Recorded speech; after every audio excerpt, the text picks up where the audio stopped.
The dying light the Galactic Council chamber floated in the void between stars, its crystal walls reflecting the dying embers of 1,000 burning worlds. Admiral Rex of the Blue Fleet stared at the tactical display with tired eyes. After 300 years of war, the galaxy was bleeding to death. The Red Empire controls 60% of all systems, reported Commander Pike, his voice hollow. Our forces are down to 12 battle groups. At current losses, we have maybe 6 months before complete defeat. Rex nodded slowly. The Red Empire had risen from the outer rim like a plague, consuming everything in its path. Their ships were faster, their weapons stronger, and their soldiers felt no fear. World after world had fallen to their crimson banners. "What about the peace talks?" asked Captain Stone from the communication station. "Stalled again," Rex replied. "They want unconditional surrender, complete slavery for all Blue Fleet worlds. Our people would rather die fighting."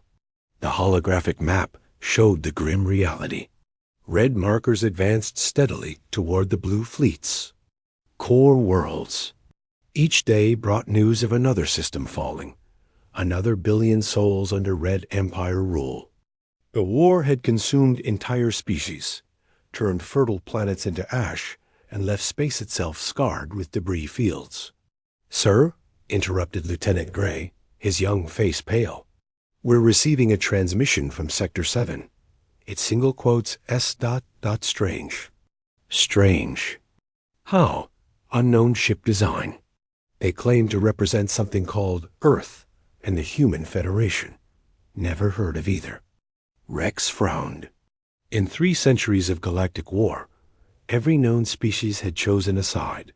The Blues fought for freedom and democracy. The Reds crushed everything under their iron rule. There were no neutrals left alive. Put them through. The main screen flickered, revealing a bipedal figure with pale skin and dark hair. The creature looked remarkably unremarkable. No natural weapons, no armor plating, no obvious enhancements. Just soft flesh and simple clothing. "Greetings," the being said in perfect Blue Fleet standard. "I am Admiral Jack of the Human Federation Navy. We've been watching your war." "Watching?" Rex couldn't hide his surprise. "Where have you been hiding? Not hiding. Arriving. Arriving? Far away. It took us time to reach you." Jack's expression was calm, but his eyes held something Rex couldn't identify. "We've studied your conflict, both sides." "Then you know we're losing," Stone said bitterly. "If you're here to join the winning side, the Red Empire is that way." Jack smiled, and Rex felt an odd chill. "We're not here to join anyone. We're here to end this war." "End it?" Rex almost laughed.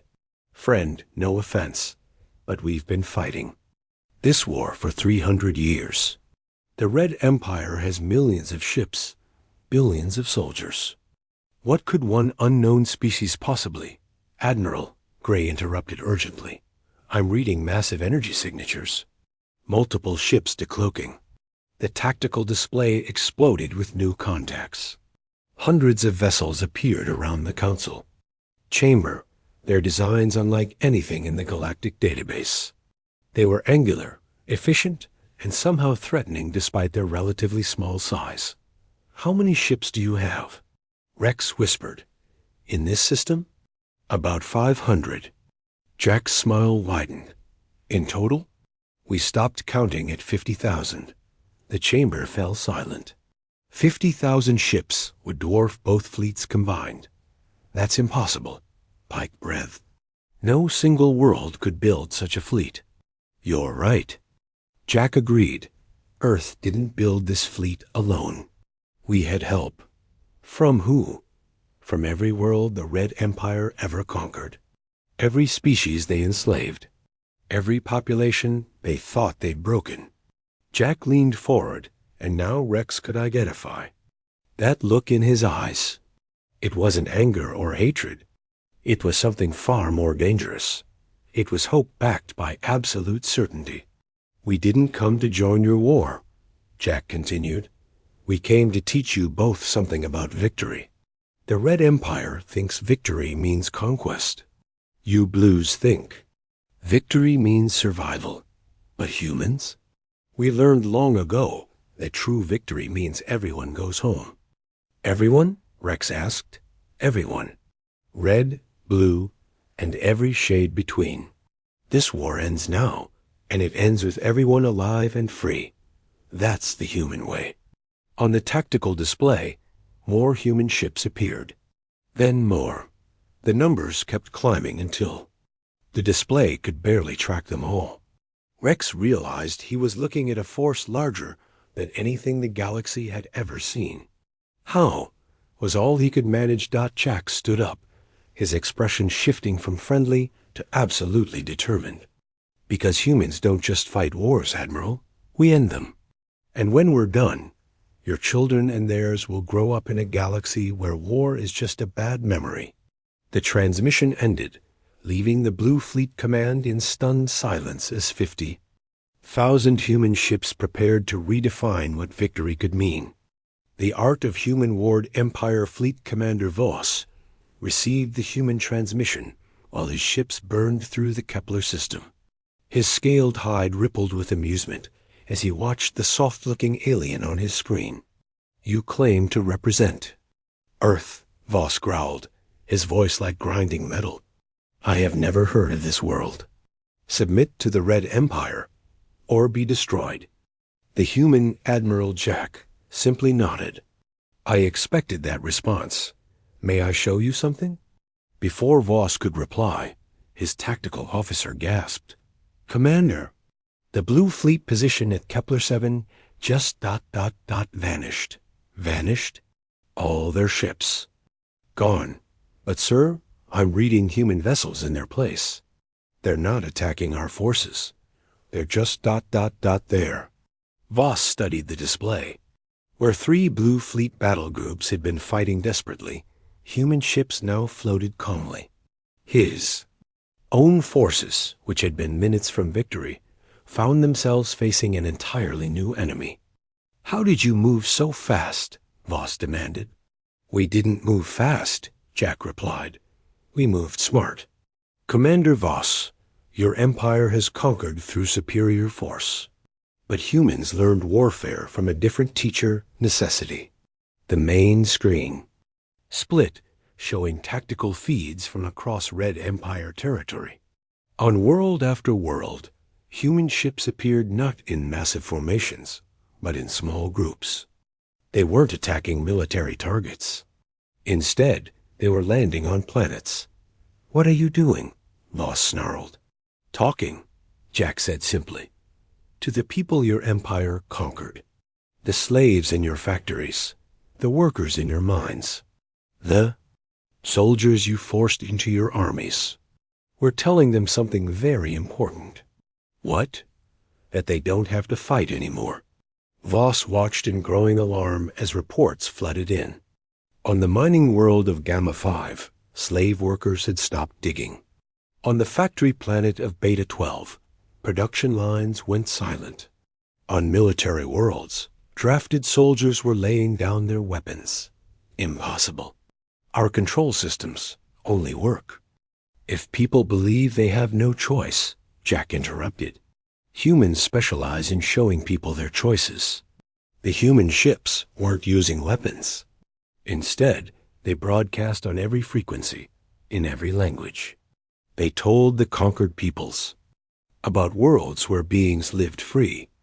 They showed images of planets where different species worked together by choice, not force. They offered transport to any who wanted to leave." "You're stealing our workers," Voss roared. "We're freeing your slaves," Jack corrected. "There's a difference. A big one." Within hours, the Red Empire's industrial base began crumbling. Worlds that had produced ships and weapons for centuries went dark. The flow of resources that fed the Empire's war machine slowed to a trickle. Voss still commanded millions of military vessels. "Your tricks won't work on my fleet. We are warriors, not slaves. Are you?" Jack asked quietly. Or are you just people who were told they had no choice but to fight? On Voss's bridge, his communications officer, a being from a conquered world, slowly raised his head. Commander, the humans are broadcasting something for us. Ignore it. But it was too late. Every screen on every Red Empire ship showed the same message. Not propaganda or threats, but something simpler. A map. A map showing safe passage to neutral space. Coordinates for worlds where former soldiers could live in peace. Guarantees of protection for any who chose to leave. My crew would never, Voss began, then stopped.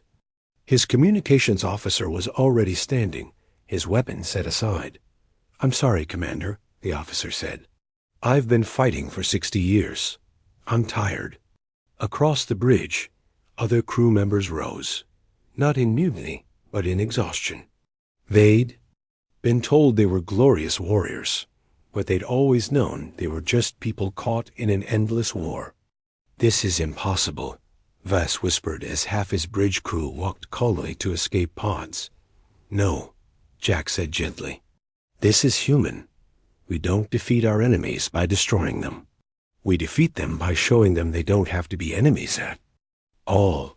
The Red Empire fleet began dissolving. Not through battle or destruction, but through choice. Ship after ship powered down weapons and requested safe passage to neutral space. Crews that had fought for generations simply chose to stop. Voss found himself alone on his bridge, watching his mighty empire crumble not through conquest, but through kindness. What happens to me? He asked. Jack's expression softened. Same thing. That happens to everyone else, Commander. You get to choose. Fight alone against impossible odds, or help us build something better.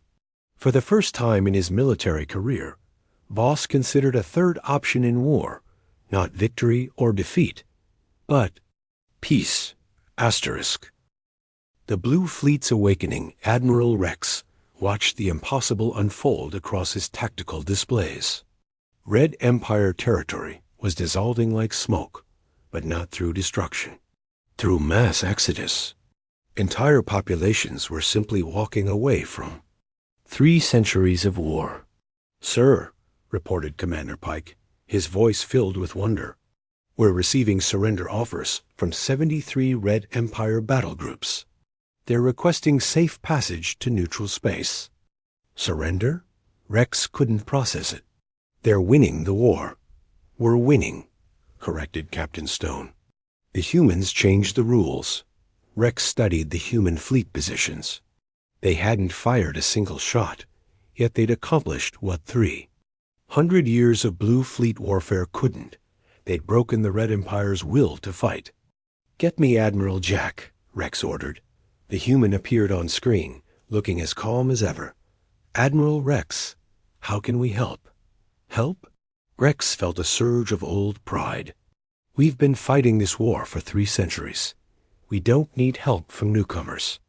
Jack nodded respectfully. Of course not.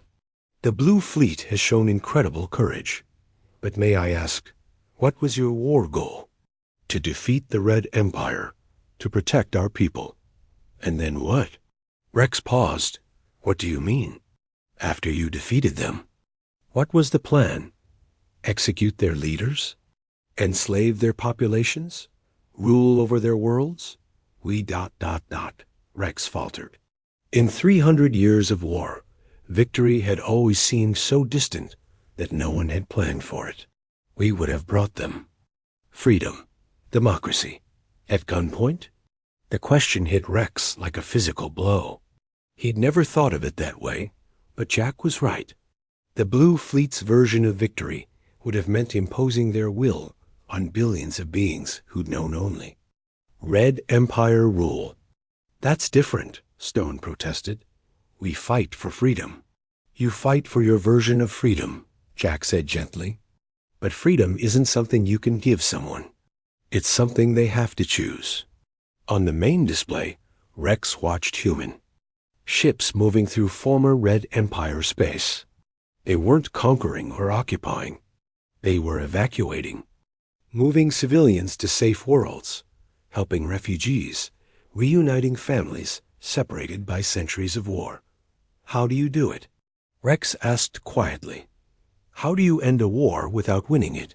Who says we haven't won? Jack smiled. Look at your displays. Admiral, how many people are dying right now? Rex checked. Across the galaxy, for the first time in 3 centuries, the death count was 0. No battles raged, no worlds burned.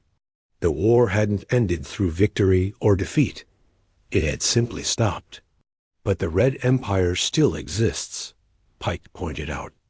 Their core worlds, their leadership, are welcome to keep existing, Jack said. On their own worlds, governing their own people, as long as they don't try to conquer others. Humans believe in a simple principle. Everyone gets to be free, even former enemies. Rex felt something he hadn't experienced in decades, confusion about his own purpose. What happens to the Blue Fleet? We've organized our entire society around. This war, you get to organize it around something better. Exploration, trade, art, science, all the things war pushed aside. Jack leaned forward. Admiral, your people have been warriors for 3 centuries. Now they get to remember how to be people. The idea terrified and thrilled Rex simultaneously. And if the Red Empire tries to restart the war, they won't. How? Can you be sure? Because we're not leaving. Jack's expression grew serious. The human fleet will remain in this galaxy, not as conquerors or rulers, but as neighbors. We'll trade with anyone, defend anyone who asks, and remind everyone that there are always alternatives to war. Rex looked at his exhausted crew. Pike, who'd spent 50 years fighting. Stone, who'd lost her home world as a child. Gray, who'd never known peace. They all looked as lost as Rex felt. What do we do now? Rex asked and realized he wasn't just asking for himself. Now you go home, Jack said simply. Visit your families. See your worlds in daylight instead of through tactical displays. Remember what you are fighting for. And tomorrow? Tomorrow you help us build something new. A galaxy where different species work together because they want to, not because they're forced to. Where problems get solved by talking instead of shooting. Where children grow up learning about war from history books, not battlefields. Rex looked around his bridge one more time and made a decision that would have been unthinkable that morning. Fleet command to all Blue Fleet vessels, he announced.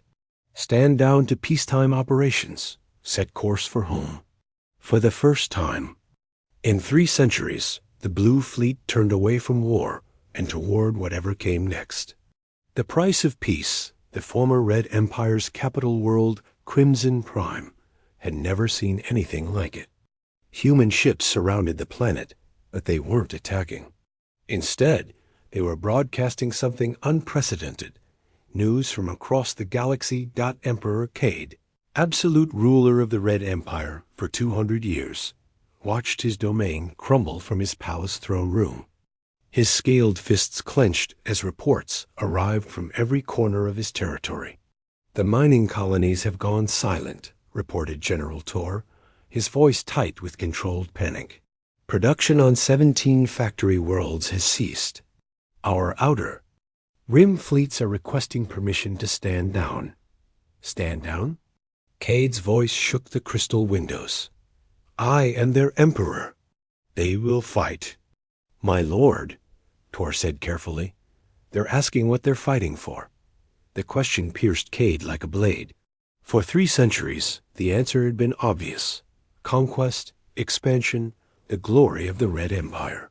But now his subjects were asking different questions. Why fight when the enemy offered peace? Why die for an empire when freedom was being offered freely? Get me their leader, Cade commanded. This Admiral Jack. The human appeared on the throne room's main screen, standing on what looked like a simple ship's bridge. No palace, no throne. No symbols of absolute power. Just a being who'd managed to destroy an empire without firing a shot. Emperor Cade, Jack said respectfully. Thank you for speaking with me. You've destroyed everything I built, Cade snarled. No, Jack replied calmly. I've given your people choices. They destroyed what they didn't want to keep. My people are loyal. Your people are free. There's a difference. On the screens around the throne room, Cade could see the truth. His citizens weren't rebelling or rioting. They were simply leaving. Walking away from factories, setting down weapons, boarding human transport ships bound for new worlds. They looked ... relieved. What do you want from me? Cade asked. Nothing, Jack said, and Cade could tell he meant it. You can keep ruling Crimson Prime and any other worlds where people choose to stay under your government. But you can't force anyone to remain, and you can't attack anyone who leaves. That's not an empire. That's just ... a planet. Maybe, or maybe it's a chance to learn what kind of leader you are when people follow you by choice instead of fear. Cade looked around his vast throne room, built to intimidate visitors from across the galaxy. Now it felt empty, pointless. My armies have served for generations. My admirals have conquered 1,000 worlds. And now they get to choose what to do with the rest of their lives. Some might stay and help you build something new. Others might explore the galaxy. A few might join the human fleet or the blue fleet or start their own colonies. Everyone gets to decide. You're taking away everything that made the Red Empire strong. Jack shook his head. I'm taking away everything that made the Red Empire necessary. Empires exist because people believe they have no other choice. We're showing them they do. The truth of it hit Cade like a physical blow. His empire hadn't been built on strength or superiority. It had been built on desperation, on convincing billions of beings that conquest was the only path to security. What happens to me? Cade asked quietly. Same thing that happens to everyone else. You get to choose. Jack's expression softened slightly. You could keep trying to be an emperor of empty worlds. Or you could try being a leader who people follow because they believe in you, not because they fear you. Through the palace windows, Cade could see human ships in orbit. Not weapons of conquest, but vessels of rescue, carrying away anyone who wanted to leave. His own guards were laying down their weapons and walking out of the palace, not in defeat, but in relief. How do I rule people who can just leave whenever they want? Cade asked. By giving them reasons to stay, Jack replied.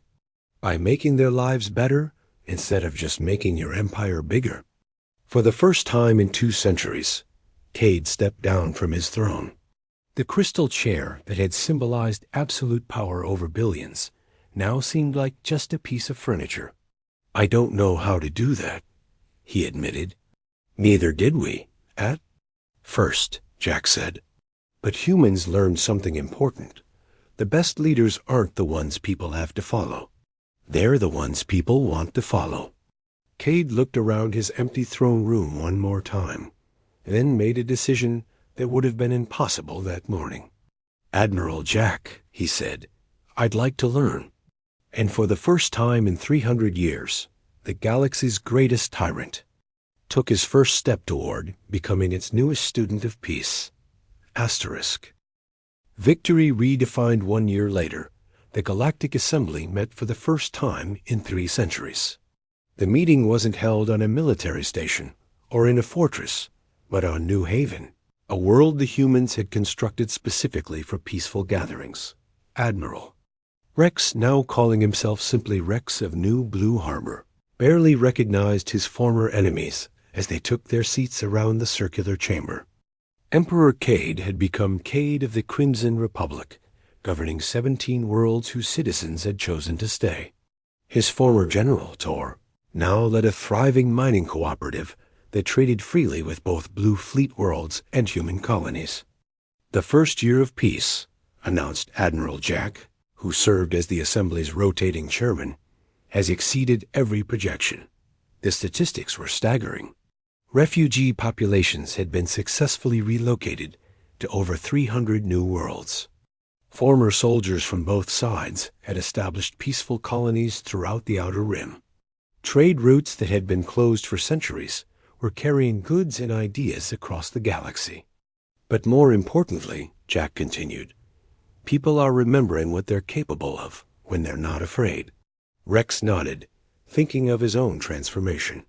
His former flagship was now a deep space exploration vessel, charting systems beyond the old war zone. His crew, veterans of 100 battles, had become explorers and scientists. They'd discovered 3 new species in the past year, all peaceful, all eager to join the growing galactic community. We've received requests from 47 systems to join the assembly, reported Dr. Lisa, the human diplomat who'd spent the year helping former enemies learn to work together, including several from outside our galaxy. Outside? Cade looked surprised. Even after a year of working together, the former emperor still struggled with concepts that extended beyond control and conquest. Word travels fast, Jack explained. Other galaxies have heard about what happened here. They want to know how we ended a 300-year war without destroying anyone. How do we answer them? Asked Stone, who now led the Blue Fleet's new diplomatic corps. We tell them the truth, Rex said. That victory doesn't have to mean someone else's defeat. The assembly chamber fell quiet as delegates considered the past year. Not everyone had adapted easily to peace. Some former Red Empire hardliners had attempted to restart conflicts, but found no support. Some Blue Fleet commanders had struggled with purpose beyond warfare. Both groups had been offered counseling, retraining, and new opportunities. The human approach, Cade said slowly, still learning to speak in terms of cooperation rather than commands, assumes people want to be good. Not assumes, Jack corrected gently. Hopes, and creates conditions where being good is easier than being bad. It's not perfect, admitted Commander Pike, who now ran a rehabilitation center for former child soldiers. We still have problems.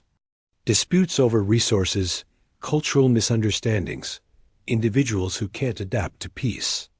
But we solve them by talking, added Gray, the former young lieutenant who now led interspecies communication training, not by shooting.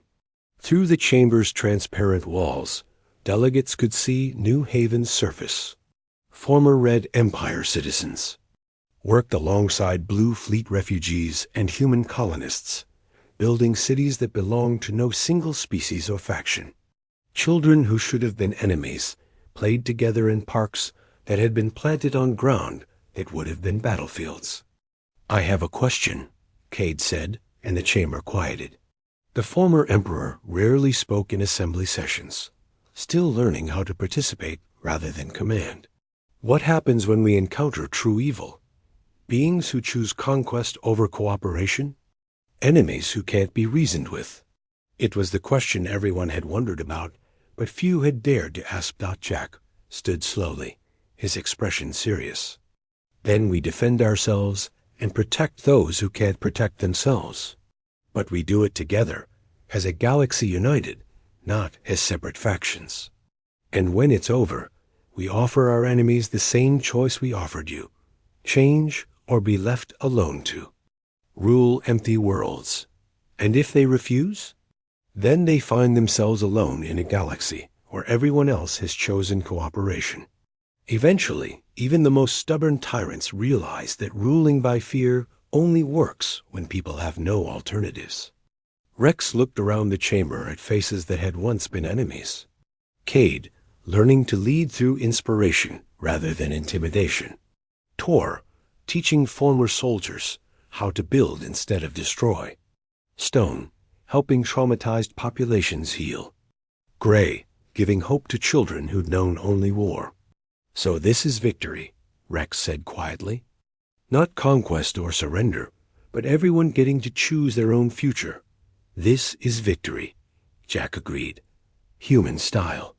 Outside the chamber, across New Haven and throughout the galaxy, billions of beings lived free because humans had redefined what winning could mean. The war was truly over, not because someone had won, but because everyone had. End of story, asterisk.